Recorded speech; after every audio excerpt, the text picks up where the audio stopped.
Hello my YouTube family and welcome back to Simz Vidz for another video. Before we get into this video, I want to say thank you so much to my subscribers. I appreciate all of you. Thank you so much. Words can't begin to describe how thankful I am. Thank you so much.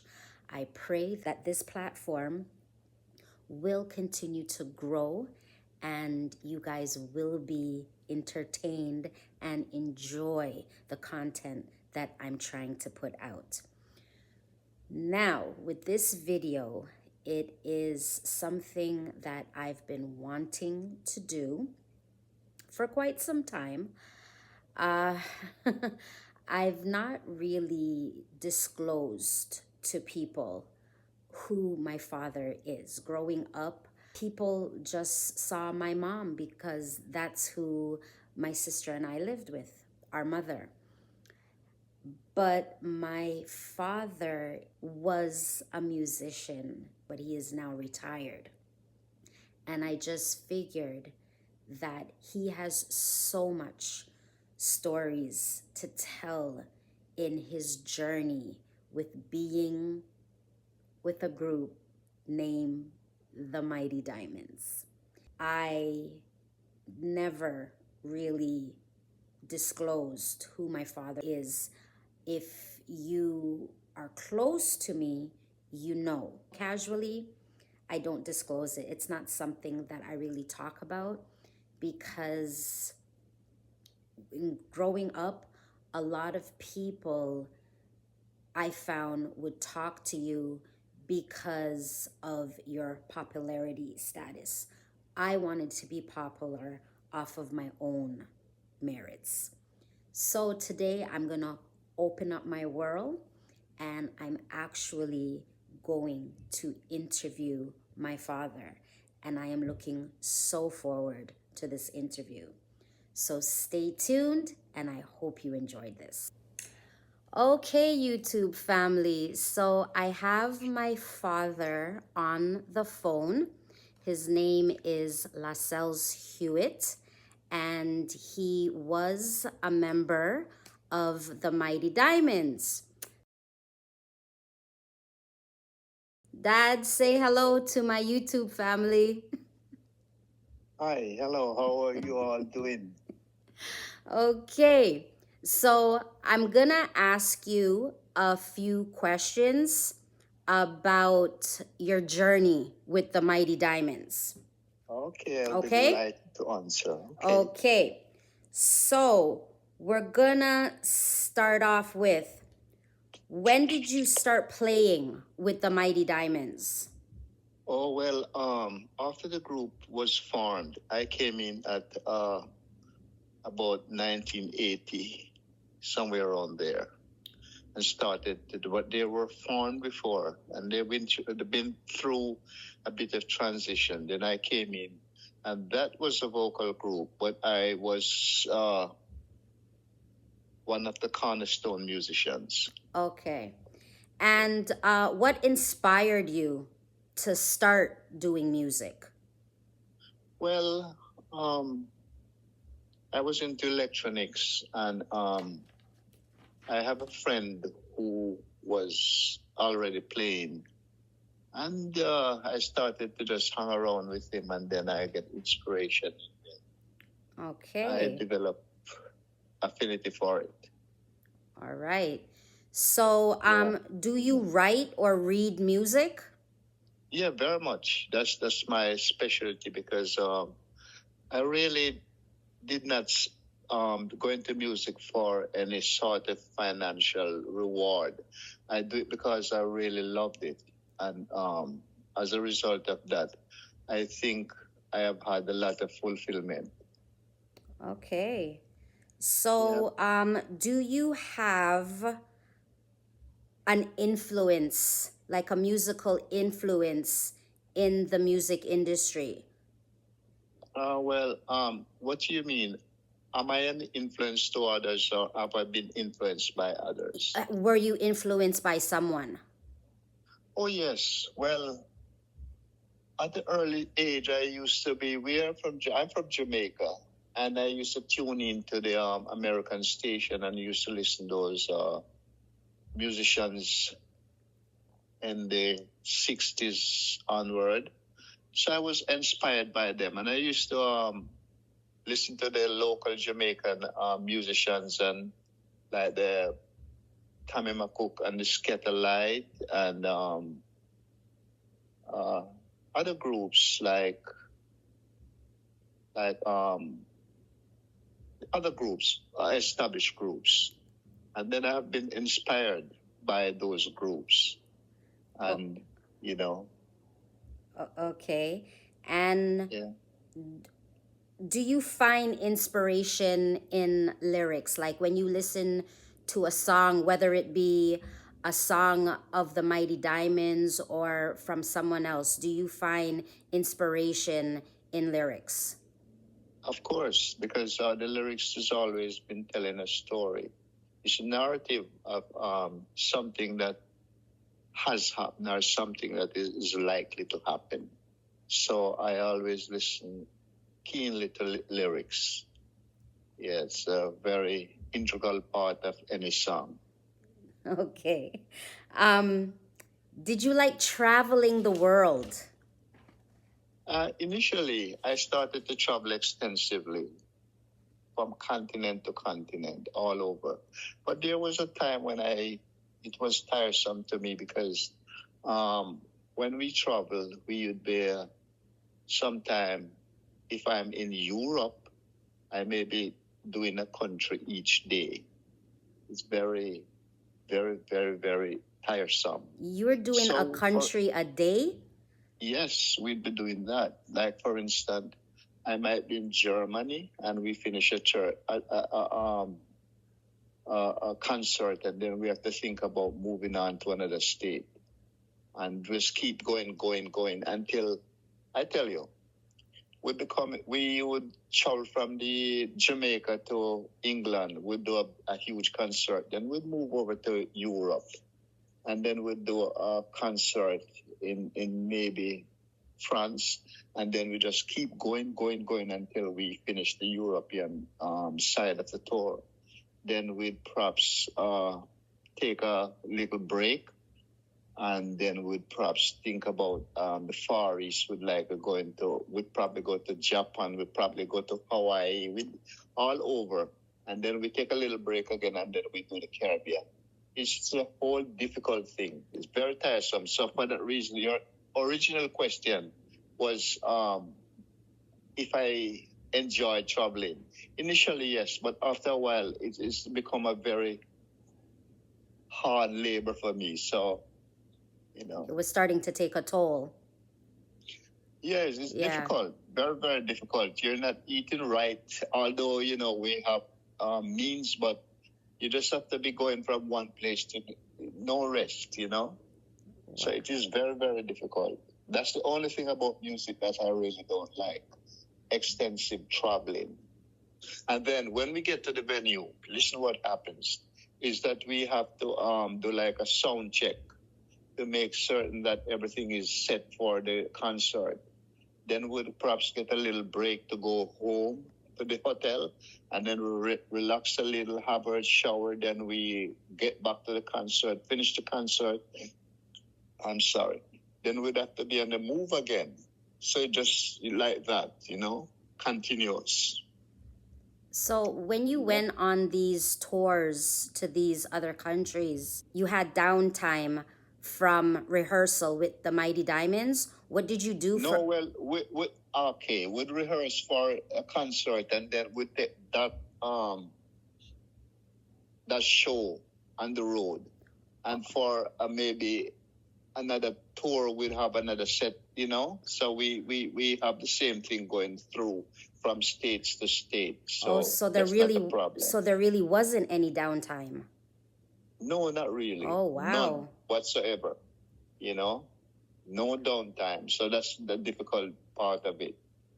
Like how much shows when the Mighty Diamonds were on tour, how many shows would you guys do in one night?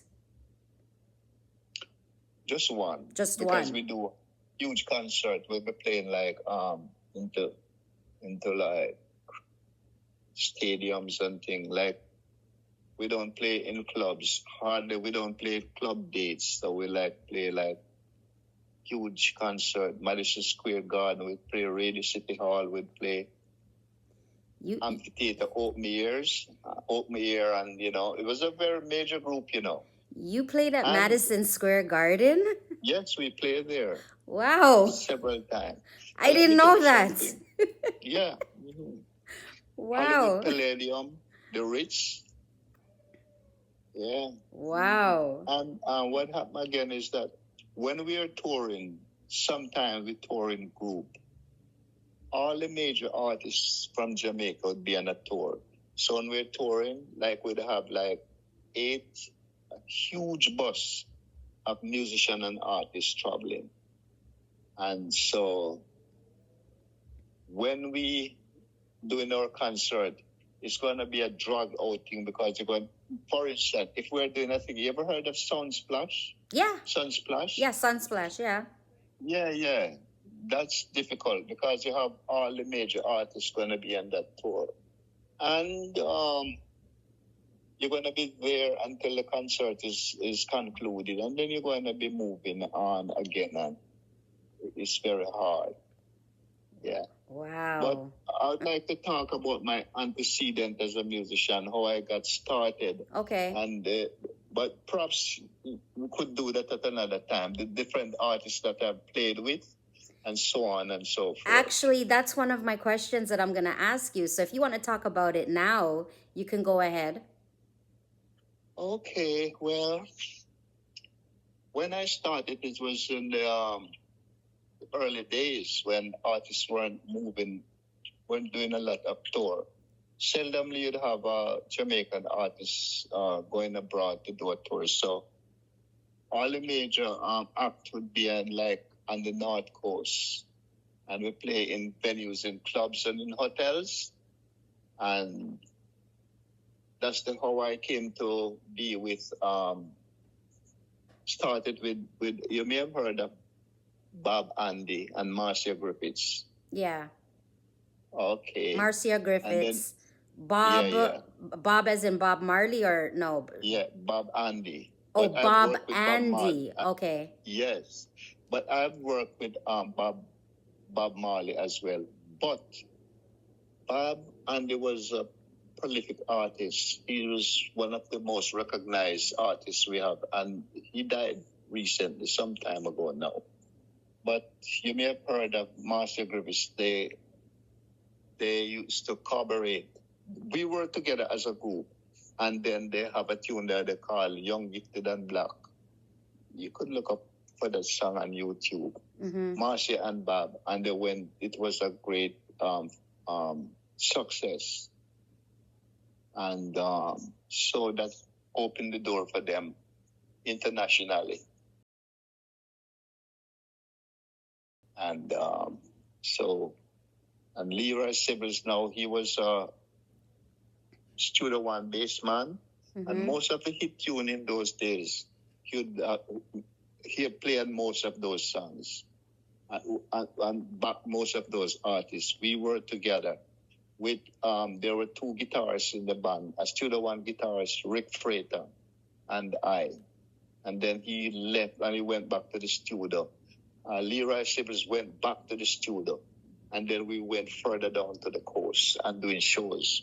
And then down there you'd have like the Third World. You may have heard of that group. Yeah, I have.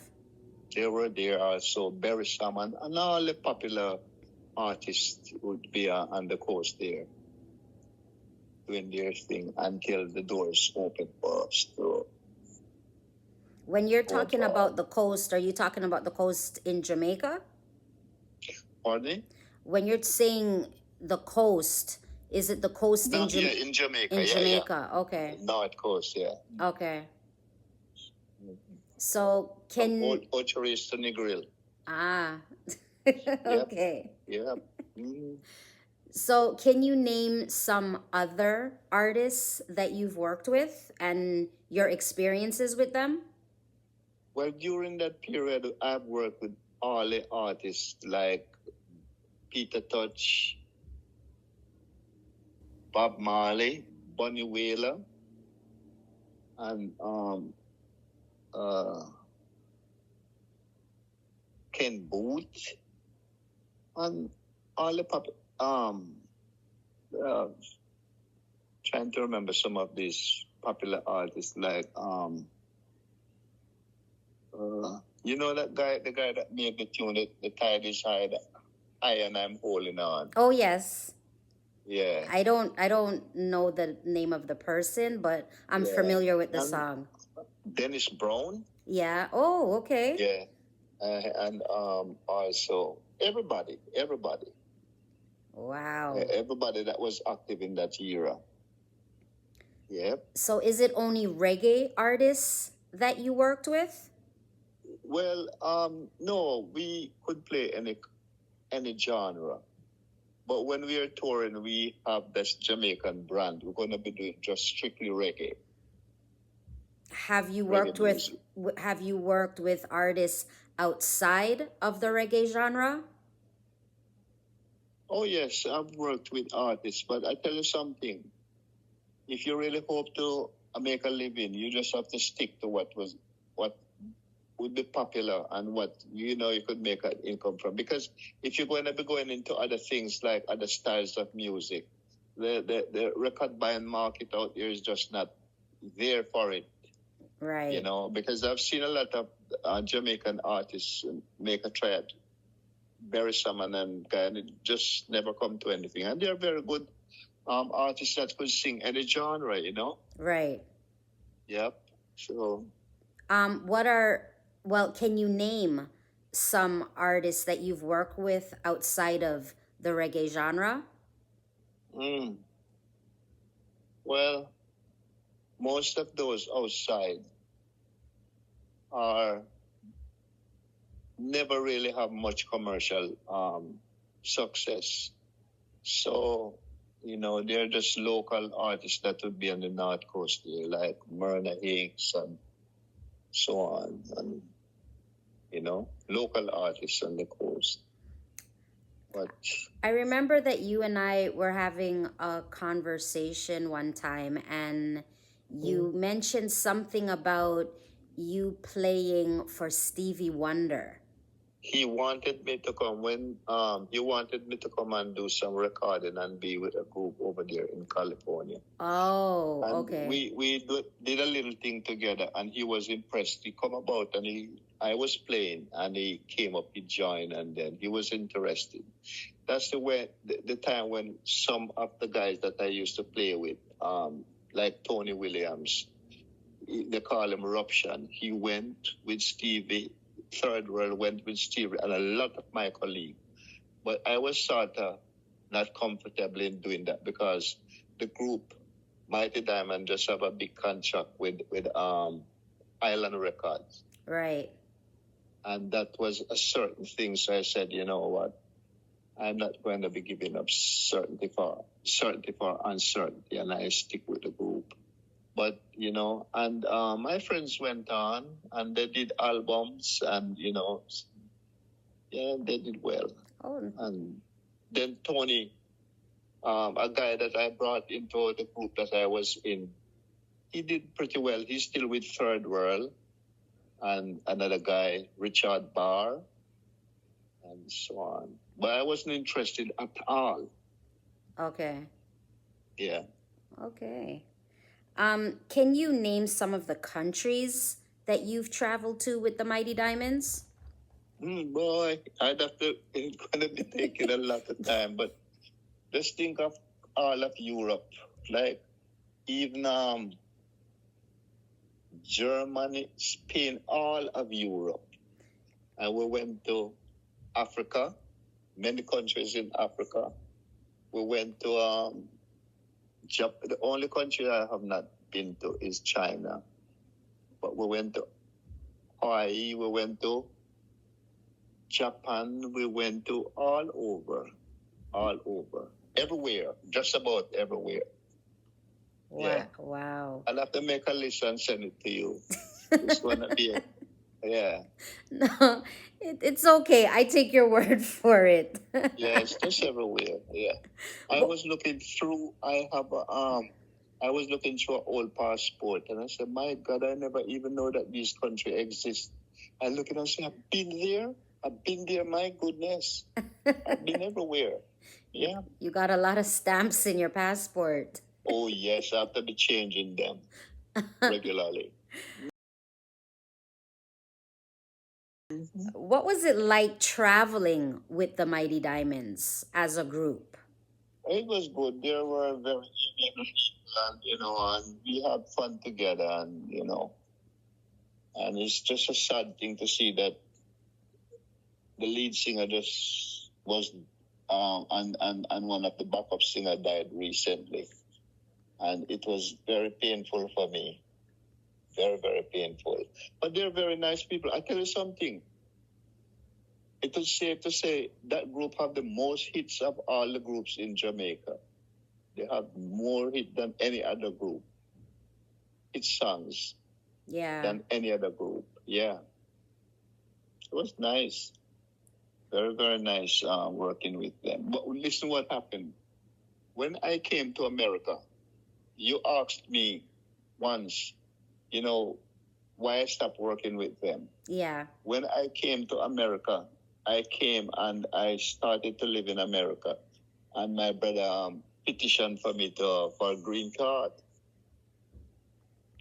And then I was going out in Japan, going all over in Europe, and becoming in.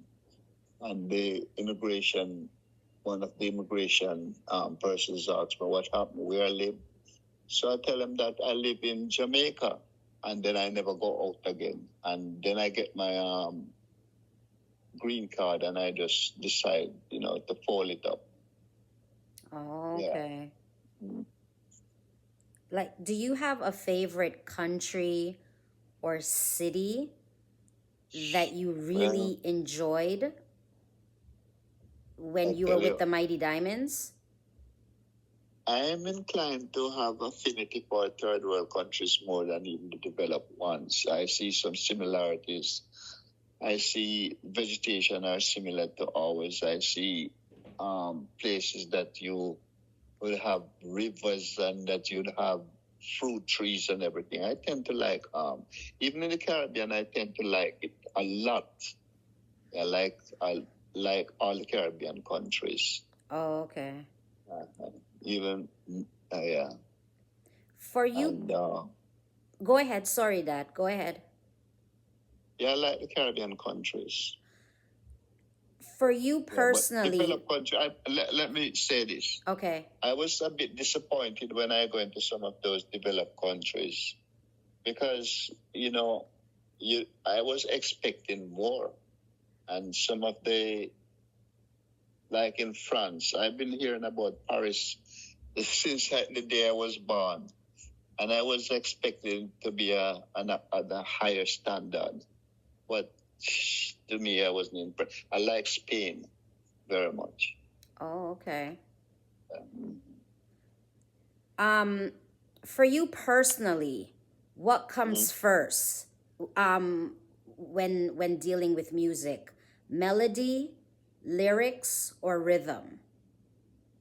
A confluence of all things, because if you have beautiful lyrics and then you don't have good rhythm or behind, then it will not be able to sound good. So it has to come together as a cohesive whole. And so, but I always listen to lyrics and see what they're saying. Okay. Yeah. Yeah. Before performing, did you ever get nervous? Maybe the initial 6 months when I just started playing, but after a while it's nothing. It's just like second nature. Never got nervous at all. Right. Yeah. Now we're playing sometimes the big crowds, tens of thousands of people, especially when we are collaborating with other artists. We do large concert. I remember we did a concert already and 10,000 people went there and it was a flop because we were expecting more. Wow. I think it was in Hollywood, the Palladium. Oh, okay.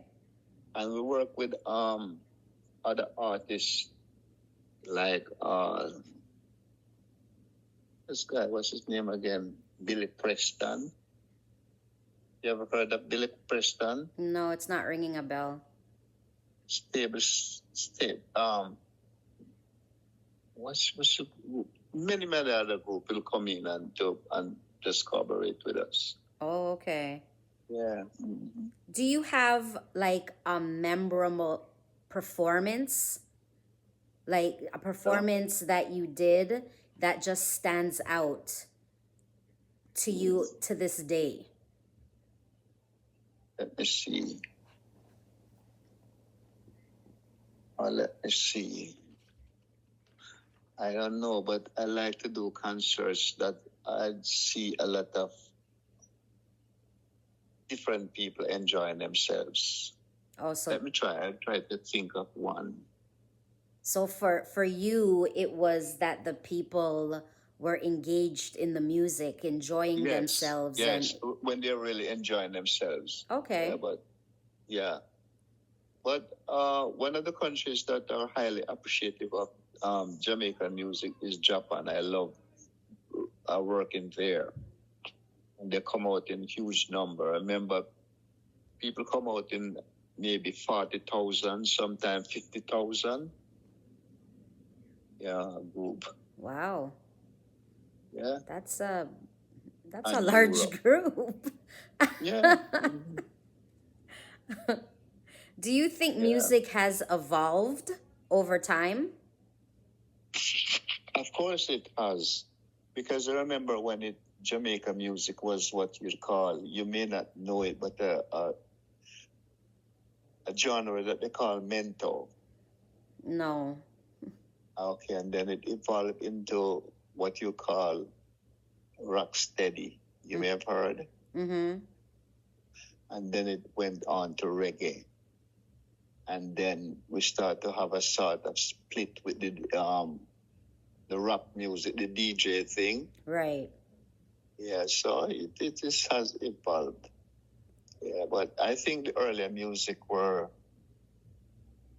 more enjoyable to me. Okay. Yeah. How long were you a member of the Mighty Diamonds? 80.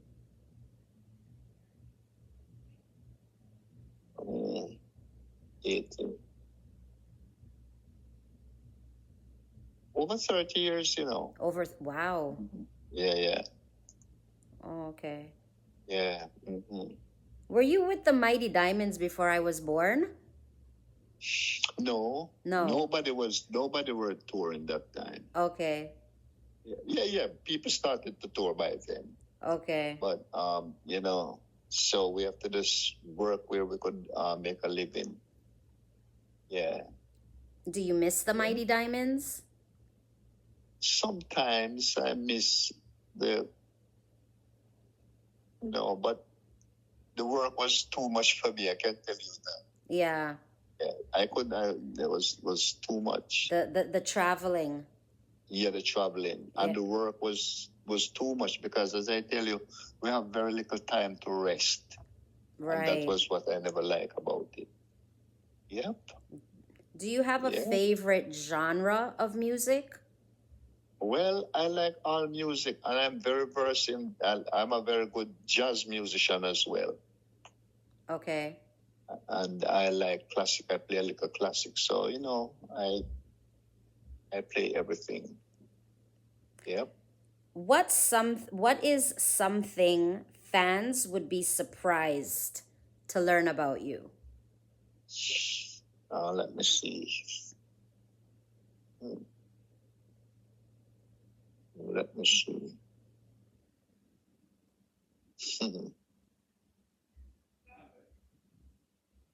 Why I never pursue my engineering career? That was a surprise because my affinity for it was great, but the love for music has changed everything. Oh, so you were studying to become an engineer? Yeah, yep, Oh, yeah. wow. I And didn't all even know that. my siblings, they're intellectual people. My brothers and my sisters, they are very educated people, and they pursue careers. So maybe two of us fall back. I never, you know, okay, all right, bye-bye. Yeah. I never pursue my career, but I have no regrets. Wow. Yeah. So you were the only one out of all your siblings that pursued music? Two of us, but all my siblings are educated people with degrees. We are very, very highly intellectual family. Wow. I didn't even know that. Yeah, highly. I thought you were the only one that pursued Uh-uh. music and everyone else went on to, because I remember you saying that I have an uncle that is a professor. Oh yes, man. That's the least. They are all, yeah. Mm-hmm. Wow. And engineers. Engineers. My first brother was an engineer. My second brother was a university professor. My third brother was a police guy, was up in the force. Mm-hmm. The brother that I follow, he was also an engineer. The one that followed me is an engineer. And my three sisters are all college educated people, professors and so on. So what was it about? My littlest sister, my second sister was the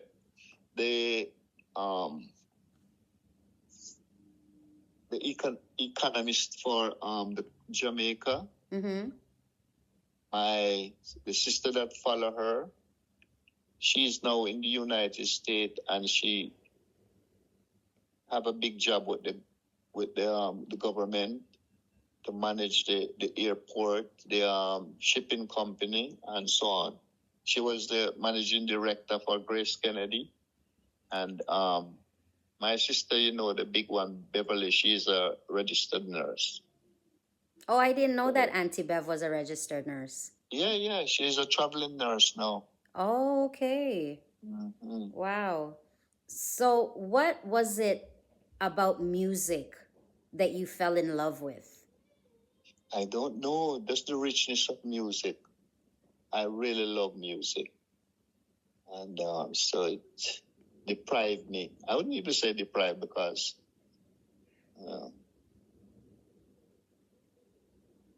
yeah. I was telling you a bit earlier that there has been a couple of people that I've crossed paths with, and they've told me just by the sound of my voice, they could tell that I can sing. I personally don't think I could sing. I could hold a tune.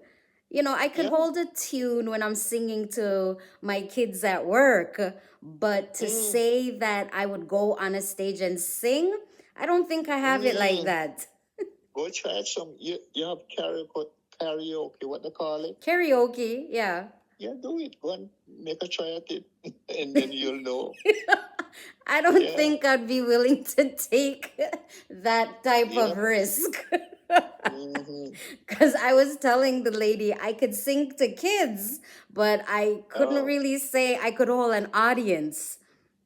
Well, who to tell? You make a try at it, who to tell? Maybe that's where your true talent is. I told her that music does run in my blood, and it runs in Imani's blood as well, because I've told you that Imani's father and grandfather are also musicians as well. That's it. So yeah. That's it. Yeah. So music. Go ahead, Dad. Music is a very, very, I cannot find a set of words to express the sort of elation, the joy, and the sort of complacency that I have with are in music. Yeah. Yep.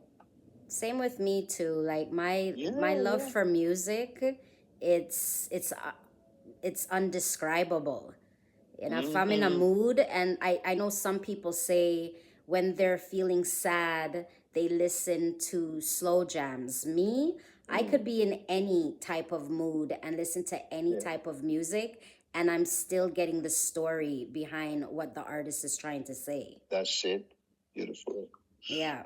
I remember there was a period in my life when I was having some sort of difficulties. And the only thing that could calm me down was classical music. Wow.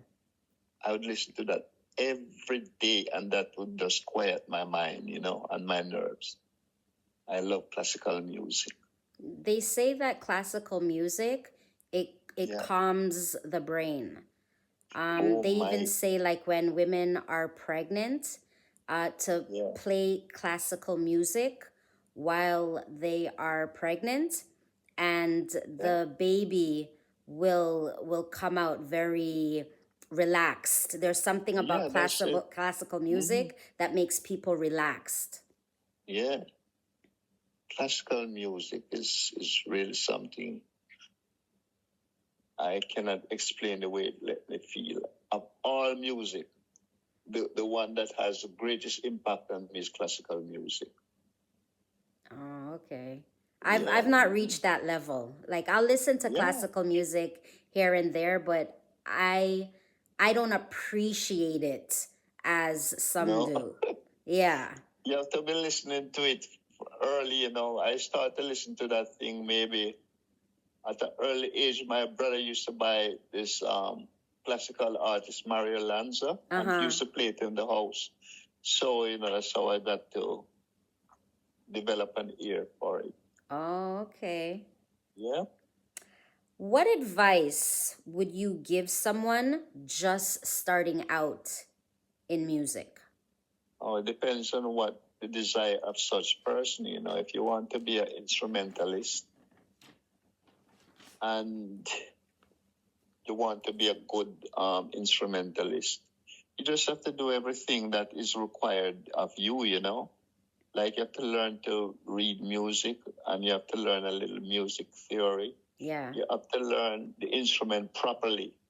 And that is why in my early career, I studied with one of the best in the world. And that's a guy, Ernie Ranglin. You could go and check him out. Mm-hmm. He was among the fifth greatest jazz guitar player. And I'm going to send some of his music to you. Okay. And he'll teach me things about the fingerboard and so on. And, so you have to study your craft well, and put aside ego and just strive for perfection. And then people will acknowledge you, but there are a lot of people who go into it not for the love, but for the fame, Mm-hmm. and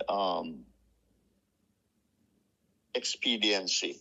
And you cannot approach it that way. If you don't love a thing, don't pursue it. Right. Yeah. What's your favorite instrument, Dad? Is it the guitar? I love all instrument. I love guitar. I love piano very much also. And I love wind instruments. I love wind instrument like the trumpet, saxophone, and flute. I love that so much. What's the instrument you play again? I play bass, I play guitar, Right. and I play bass, yeah. Yeah, that's why I asked you if guitar was your favorite instrument, because I knew. Yeah, look, I play a lot more that, but I play bass also in bands as Okay. well. Okay, so Yeah. now that you are retired from the music industry, what do you do? That is it, because you will not believe it, but I'd have the guitar practicing at least 3-4 hours daily. That's the way I love it. Right. Yeah. Are you And I've been still teaching invariably. music? Huh? Are you still teaching music? Well, I used to teach at a liquor school, But the COVID thing came in, and I left, and then I never ever go back to teaching. Oh, okay. And teaching is something again that I don't know if I enjoy, because a lot of parents will send their children out, but they just send them so that they could have a education in music, but they're not interested, and that's very. But if a person really interested and want to learn, I'm open to show all that I know. Right. But yeah, teaching is a good thing, but yeah. Did any of your students know your background in the music industry? Not really, because a lot of my students at the school I had, they were children of they have rich parents, and they're sending out these kids just so that they can learn music. Okay. And the kids not even interested in anything about the history of music, or they just want to be there and want to do their own thing. I never enjoyed it a lot. All right. Yeah. Because the passion of the kids, they didn't have the passion. Sorry, Not they at didn't have all. the passion for music that you did. Never at all, not at all. So they go and they learn a little thing. Maybe they want to learn tunes, just songs. Right. And they're not interested in learning the instrument so that they can play our songs. Okay. Yeah. They want to play, and some of them want to play contemporary music, and some of the tunes there, those songs to me, songs that I'm not really fond of. Right. Yeah. Oh, okay. Yeah. Yeah. Well, Dad, I want to thank you so much for taking the time out. It's my pleasure. It's my pleasure. And talking to me. I should have made a note, and then if we could do another interview and let me put some things together that I can give you a broader perspective. Oh, we could definitely do a part 2. No problem. Sure. Yeah. No problem. Yep. But thank you so much for taking the time out and you're very talking welcome. to me and enlightening my YouTube family about the music industry. Very good, very good. Yeah. I'm happy that I was able to do this interview, and I hope we'll do it again. Oh, most definitely. You said that you want a part 2, so we can definitely do a part 2. And you can just tell your stories with the different artists and whatnot. Oh, yes, and maybe give you some supporting pictures. Oh, yes, most definitely.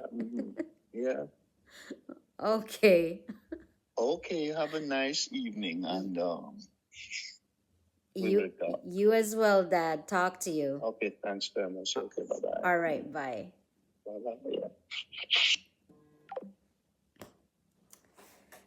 Well, my YouTube family, I hope that you enjoyed that interview. I actually learned a couple of things. I'm actually blown away with some of the stuff that he spoke about because I really did not know.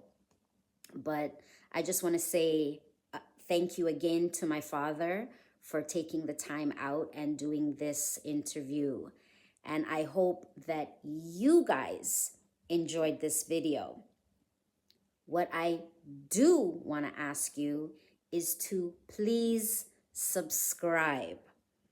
It costs nothing to subscribe. All you have to do is push that subscribe button. I would like you to comment, like, and share this video.